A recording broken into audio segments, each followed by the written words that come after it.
श्री साईनाथाय नमः। अध्याय 8 प्रारंभ।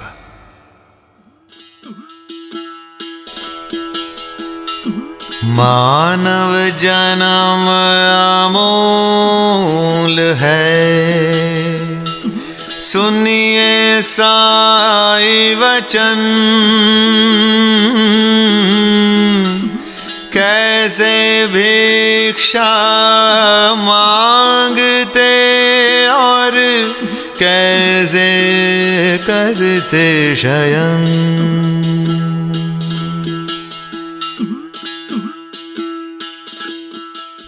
इस अध्याय में हम मानव जन्म का महत्व, श्री साईं बाबा की भिक्षा वृत्ति, बायजा बाई की सेवा शुश्रूषा, श्री साईं बाबा का शयन कक्ष और खुशहाल चंद पर प्रेम, इन सभी विषयों की बातें सुनेंगे।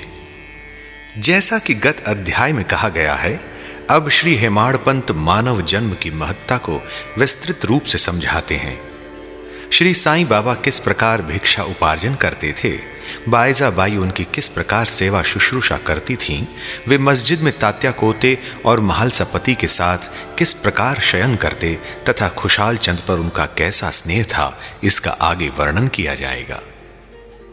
आइए सबसे पहले जानते हैं मानव जन्म का महत्व। इस विचित्र संसार में ईश्वर ने लाखों प्राणियों, जैसा कि हिंदू शास्त्र के अनुसार लिखा गया है कि 84 लाख योनियों को उत्पन्न किया है, जिनमें देव, दानव, गंधर्व, जीव जंतु और मनुष्य आदि सम्मिलित हैं, जो स्वर्ग, नरक, पृथ्वी, समुद्र तथा आकाश में निवास करते और भिन्न भिन्न धर्मों का पालन करते हैं। इन प्राणियों में जिनका पुण्य प्रबल है, वे स्वर्ग में निवास करते और अपने सत्कृत्यों का फल भोगते हैं।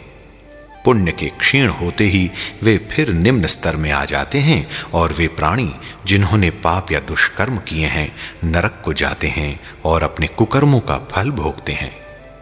जब उनके पाप और पुण्यों का समन्वय हो जाता है, तब उन्हें मानव जन्म और मोक्ष प्राप्त करने का अवसर प्राप्त होता है। जब पाप और पुण्य दोनों नष्ट हो जाते हैं, तब वे मुक्त हो जाते हैं। अपने कर्म तथा प्रारब्ध के अनुसार ही आत्माएं जन्म लेती या काया प्रवेश करती हैं।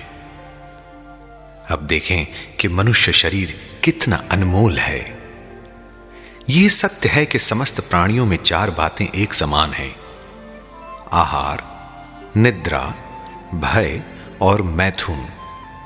मानव प्राणी को ज्ञान एक विशेष देन है, जिसकी सहायता से ही वह ईश्वर दर्शन कर सकता है, जो अन्य किसी योनि में संभव नहीं।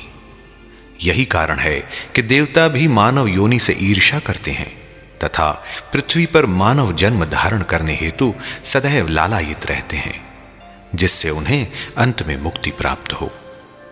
किसी किसी का ऐसा भी मत है कि मानव शरीर अति दोष युक्त है।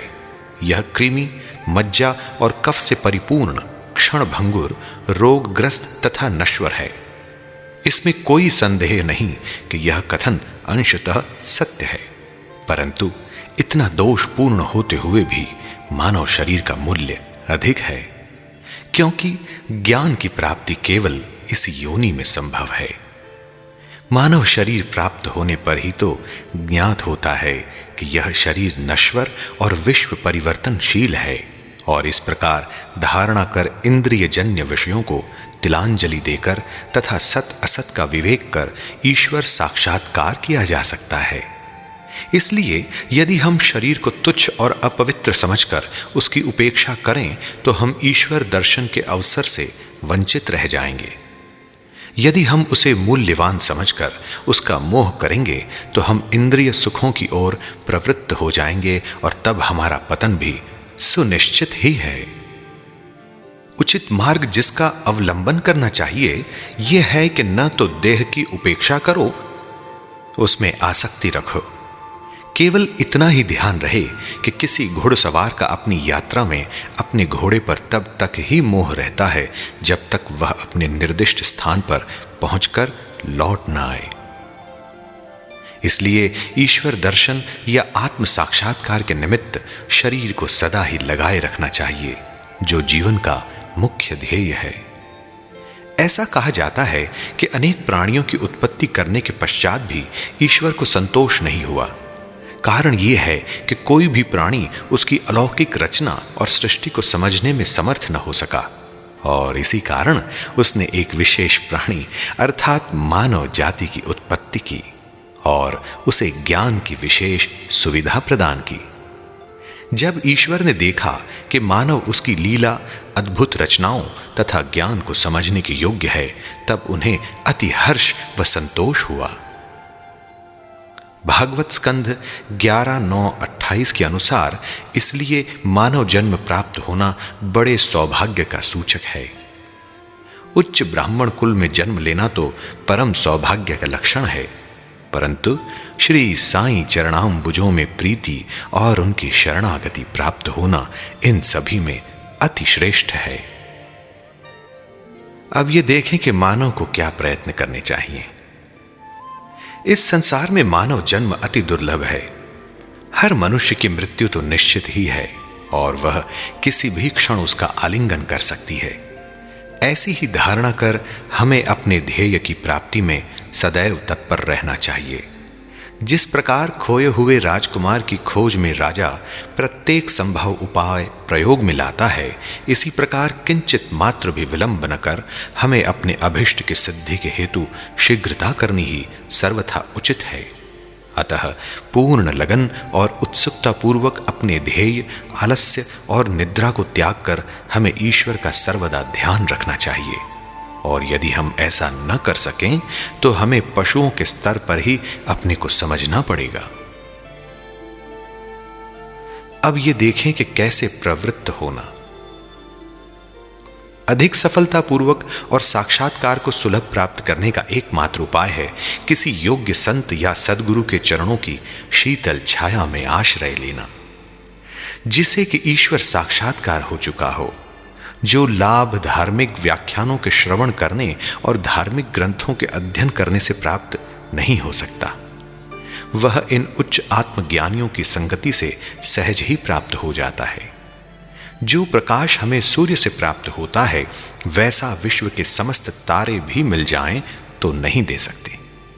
इसी प्रकार जिस आध्यात्मिक ज्ञान की उपलब्धि हमें सद्गुरु की कृपा से हो सकती है, वह ग्रंथों और उपदेशों से किसी प्रकार संभव नहीं है।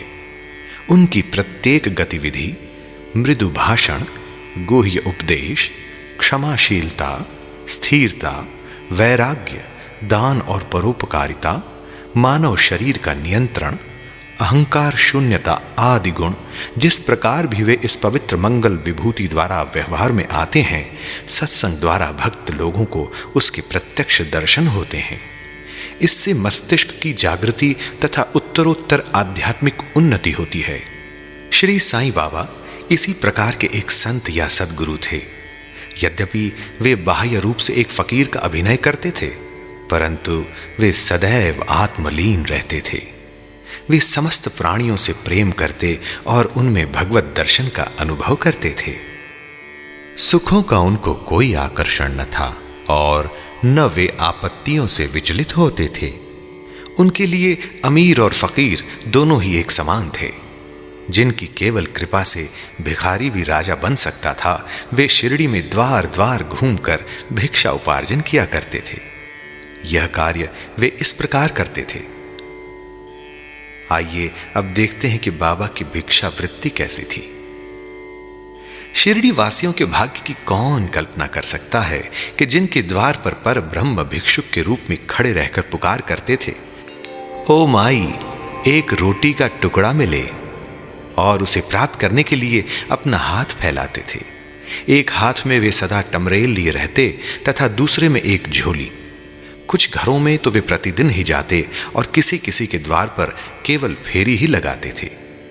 वे साग, दूध या छाछ आदि पदार्थ तो टिन पाट में लेते तथा भात व रोटी आदि अन्य सूखी वस्तुएं झोली में डाल लेते थे।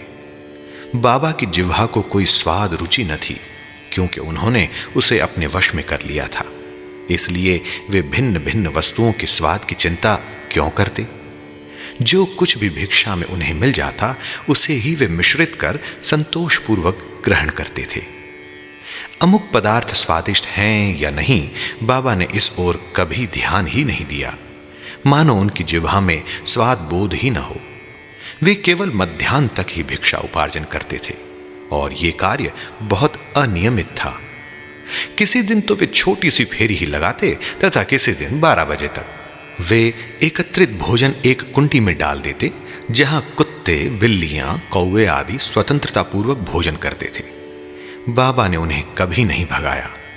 एक स्त्री भी जो मस्जिद में झाड़ू लगाया करती थी, रोटी के 10-12 टुकड़े उठाकर अपने घर ले जाती थी, परंतु किसी ने कभी उसे नहीं रोका।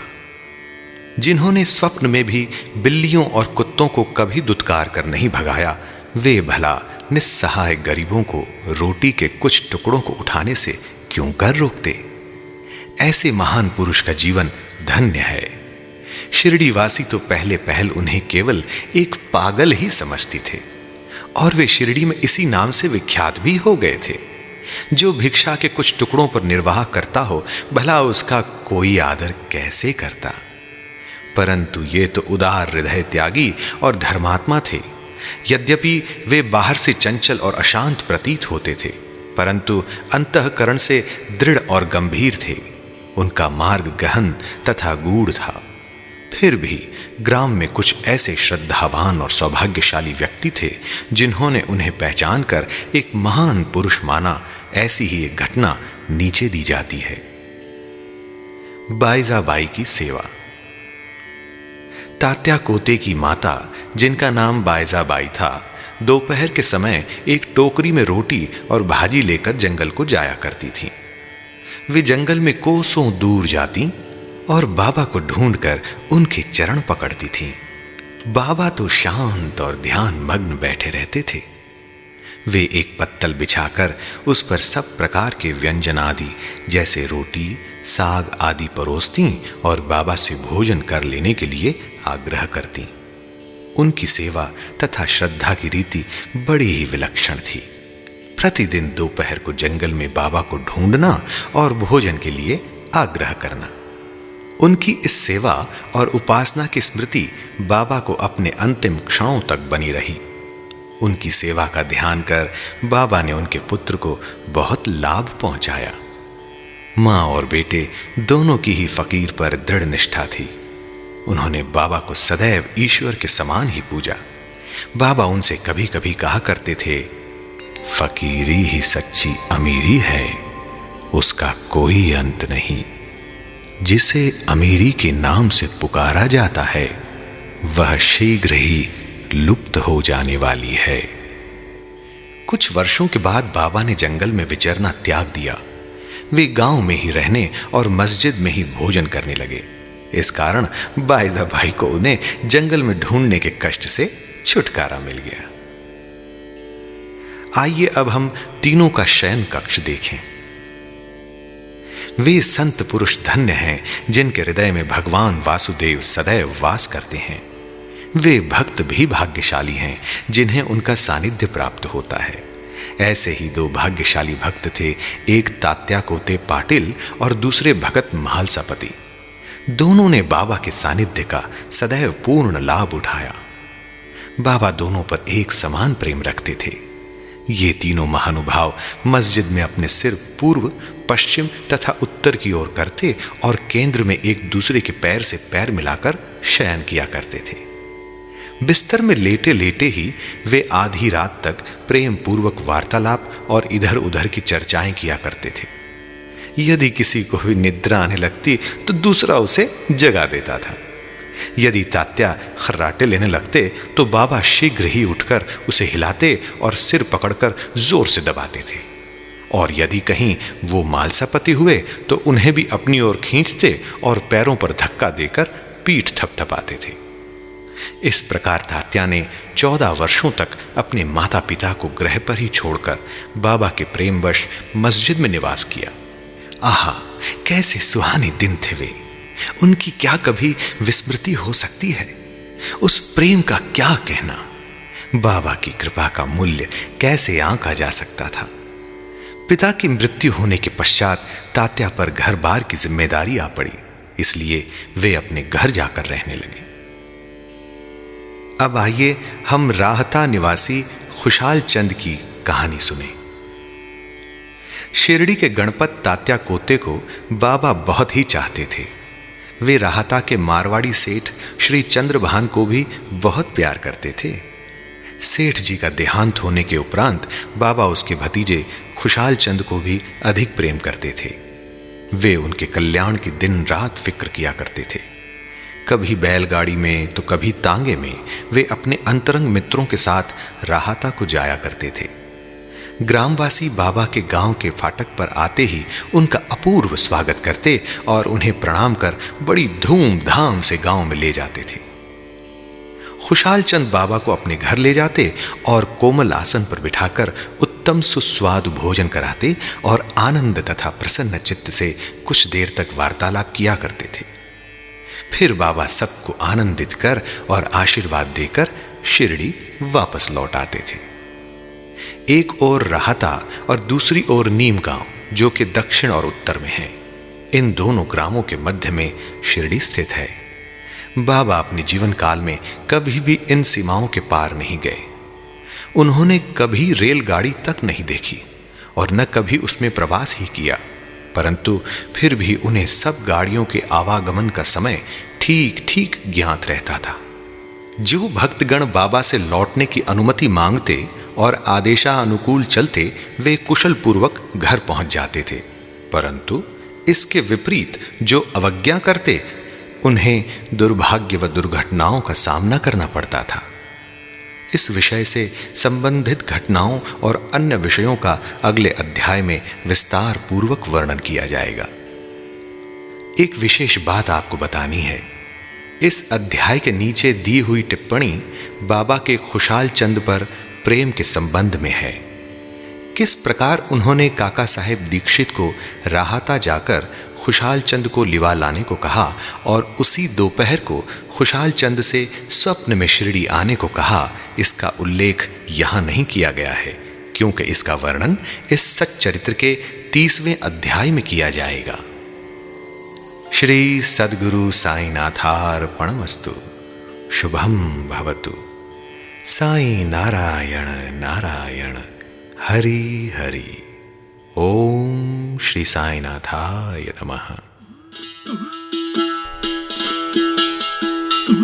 भिक्षा मांग रहे थे साईं, जाकर घर घर आप भिक्षा मांग रहे थे साईं, जाकर घर घर आप दीन बन कर घूम रहे थे, दीन बन कर घूम रहे थे, स्वयं दीनानाथ।